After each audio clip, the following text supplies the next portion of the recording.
Saul has Yeah. his experience on the road to Damascus when Jesus speaks to him, Saul, Saul, why are you persecuting me? And the text in Acts chapter 9, this is verse 7, says that the men around Saul heard the voice but didn't see anyone. Right. Heard but did not see. Later on in Acts, and in Paul's own retelling of the event, they don't hear, but they do see. They see the light, but Right. they don't hear anything. So those Okay. are two. I mean, if you want to use the word contradictory, fine. But what we have to remember is it's from the same author. So I think that this is quite a good example of the fact that, and people have worked to try to harmonize this.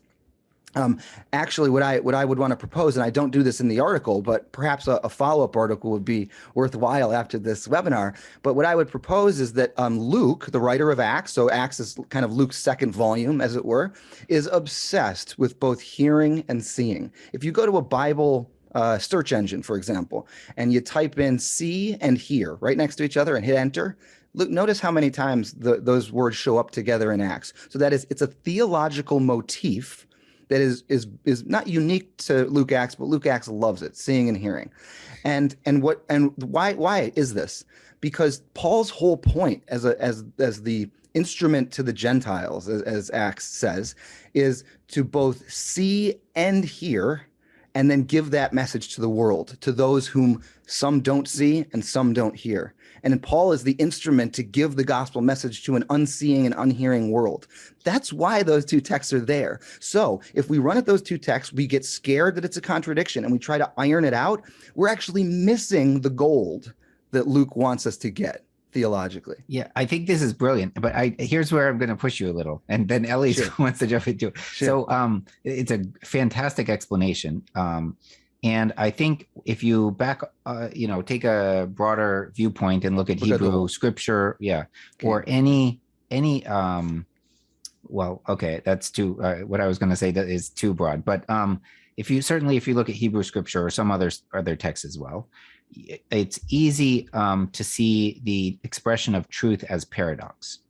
So you have one thing and the other thing. Ecclesiastes even says, Kohelet says, it's good to hold one thing and not let go of the other. You have to see both sides. You give the example from Proverbs a lot about, answer a fool according to his folly. Don't. Okay, fine. These are concepts, though. It's kind of abstract. And it's important for people to grasp that as well, truth as paradox. And it's important what you were saying about, concentrating on seeing and hearing and different dimensions and all of this. But at the same time, someone's going to ask, and you can say this is a modern viewpoint, but I don't think it's only modern. If this is an actual historical event and not an imagined literary trope or event, how can they both be true at the same time? In other words, if they don't see in one and they don't hear in the other, then they don't see or hear, or which is if the point. They do, which is but the if point. but if you go conversely, they do see in one and they do That's hear right. in the other, That's so right. So can you just maybe not to, I don't want to take up all the time, I'm sorry, but I just want to push you because I'm sure people have that question in their mind. Like, sure. Well, what is it though historically? Yeah, which one? Yeah. Which one? Right. Which one historically? Right. What do we do with that? Yeah. So that's a great question. And again, in that particular case in Acts, Luke is playing up that difference. That is the writer. Okay. We also have to remember something, just really briefly, and then I'll answer your question, Shia. At the beginning of Luke says, there are also lots of other gospels written. And knowing that, I thought I'd set time aside to create an orderly account of my own, dear Theophilus. He's writing to someone named Theophilus, or it could be a metaphor for any God lover of any kind, because that's what Theophilus means. Anyway, the point is that Luke knows of other gospels that predate Luke, right? So when there's a difference between Luke and Mark, it's on purpose. That is, the writer did it on purpose. It's not like the writer stubbed the writer's toe and made a mistake or an error. And this is why actually the word inerrancy, okay, is something that I only use what's in the text, okay? So that is, I'm a little concerned about what we're deeming an error. It's from our modern perspective that we're saying that's an error, that's not an error, that's an error, that isn't. What I would want to say is the original writers and readers of this material aren't doing that. Let me give you a quick example, and I'm going to answer Shia's question as I do this. There is a text, a commentary on the book of Genesis by the rabbis who lived after Jesus in the 5th century CE. And it's called Bereshit Rabbah, which is Genesis Rabbah, just means big Genesis. So it's a midrashic collection on the book of Genesis. And in the midst of that text, they're talking about a very famous rabbi, Rabbi Akiva. And one rabbi steps in and says, Rabbi Akiva had 7 disciples, and he lists all the disciples. Joseph the shoemaker, or, take your pick, Matityahu, right? It sounds actually a lot like Jesus' 12 disciples, which is really interesting.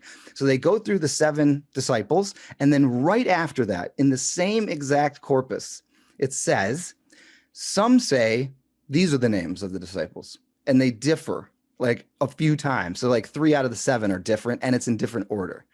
Okay, so now the question is, we're still left with this, well, which one was it historically? What I just would underscore is that those Jews don't care. Okay, that is, the question of proving something historically is already past. They already know historically this is the case, and then they play around with that history for specific purposes. A play around might be a little bit aloof, but they fashion it, they target it, and they sculpt it like a sculpture. Okay, it's a piece of art. But this art shouldn't scare us, because we already are standing on historical nuggets, right? Jesus of Nazareth lives, teaches, dies on a Roman cross, raised from the dead, right? All the Gospels have this. And then each artist is kind of sculpting that narrative. So it actually doesn't do anything to destroy the historicity of Jesus of Nazareth. It's just to say, okay, we've got our historical core, we put that here, and now let's go with the wave. Let's enjoy the artistry of this material. And guess what? When we go to the differences, not run away from them, we're going to learn new things about Jesus and God that the gospel writers want us to know, because they did it on purpose. So what you're saying, Nick, is that if we have I'm going to get to Ellie next. What you're saying is that if somebody looks at this, I don't want to call it bibliolatry. Is it like where the Bible is this holy text, there's nothing wrong with it, and if there's an apparent contradiction, then my faith is shaken? When Right. It needs to be more like, wait a second, this was a very oral culture. Is this the standard that you hold up when, your friend says this, but then another friend says that, and then you're like, well, is it possible that there's this difference is just an apparent contradiction, but there's really some way to mend this together? Also, if I can paint a cultural portrait here, maybe all of the gospel writers and all the believers thought that the return of Messiah was imminent, very, very soon. And we don't even have them writing down a gospel until, I don't know, decades later, maybe more. So depending on which camp you're in.